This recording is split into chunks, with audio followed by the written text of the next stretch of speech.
Welcome to part 21. Out of interest, just for my own interest, really, just an excuse. Here's what else. I'm not just working on a GPZ at the moment, so working on a lot of other bikes as well, a lot of other stuff going on. Here's the FZ. Missing quite a few horses out of the engine, so here's the engine open here with the FZ, trying to find out what's going on. And of course, I'm rebuilding a Motor Guzzi Braver at the moment, so that's going on.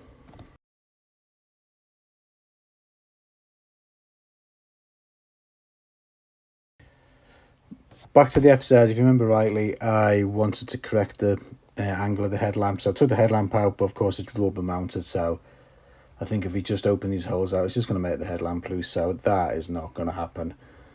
So I guess it's just back to paint prep really, and fixing cracks and painting them, filling them, sanding them.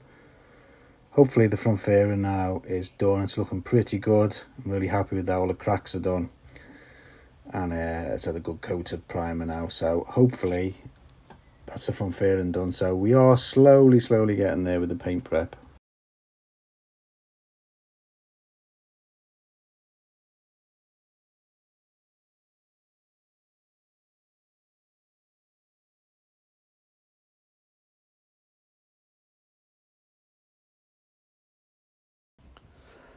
Okay, I think I've finally come up with a plan to fix this side panel tailpiece thing. I think the first thing to do is to understand why both of them are snapped already, and probably snapping is a very common problem, and I suspect it's because both spigots are very close to each other. When you try to remove it, the tendency is to twist it, and if you twist it, it's going to snap one of them, and I think that's just going to happen again if we try to repair the spigot. In fact, it's going to be weaker. It's going to be actually more likely to happen.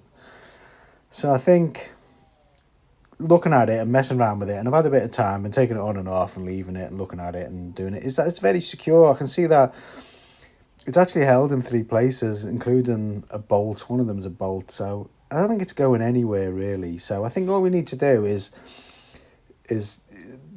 what happens is the alignment's not good on it without that spigot in. So I think what we need to do is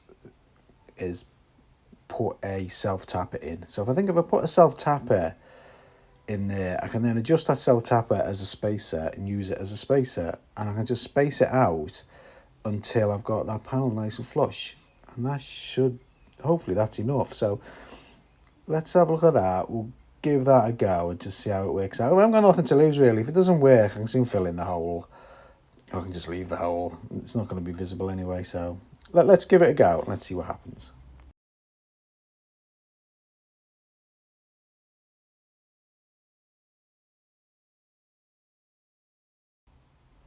Okay, so I'm happy with that. The panel's a little bit loose. I think we could just build up a little bit of material on the inside of the spigot, and that'll tighten it up a bit.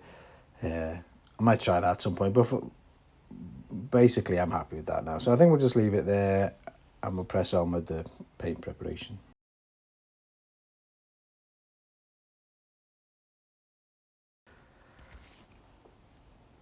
So we've been having a hard think about what colour to paint this. Now I've got a whole garage full of red motorbikes, so the obvious thing of painting it red, and the last one I painted was red when I did the little ZSB mini Guzzi.